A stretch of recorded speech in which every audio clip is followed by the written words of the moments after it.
C'est une audition très attendue. En pleine opération Place Nette contre la drogue, le garde des Sceaux, Éric Dupond-Moretti, est entendu aujourd'hui par la commission d'enquête sénatoriale contre le narcotrafic. Le ministère de l'Intérieur a publié un bilan d'étape de l'ensemble des opérations Place Nette, y compris, Alexandre, celle d'envergure baptisée XXL et appliquée plus spécifiquement à des régions ou des métropoles.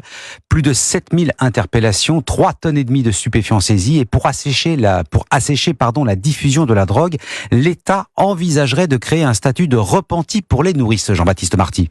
Elles sont vulnérables, souvent sans emploi et vivant au dernier étage des immeubles. Les nourrices, une cible privilégiée des narcotrafiquants, selon Sabrina Agresti-Roubache, secrétaire d'État à la citoyenneté. Plus de 30% de familles monoparentales, majoritairement portées par des femmes, donc des femmes seules avec leurs enfants. Des nourrices exploitées qui détiennent des informations capitales pour les policiers, mais pour les obtenir, leur protection est nécessaire, ce que garantirait ce nouveau statut. Première chose, on les exfiltre, on leur permet de déposer plainte. Deuxième chose, on les protège, on leur donne une nouvelle identité, un nouvel appartement, un nouveau travail. Tout ce qui fait qu'elles puissent être protégées loin du point où ça s'est passé et leur permettre surtout d'apporter à la justice et à la police les informations nécessaires à l'arrestation de ces réseaux criminels. Un statut de repenti directement inspiré de l'Italie et des États-Unis, en vigueur en France depuis 2014 pour les anciens membres de réseaux criminels. Il devrait donc être élargi à ces mères nourrices dans un projet de loi présenté d'ici la fin de l'année. Jean-Baptiste Marty du service police-justice d'Europe 1.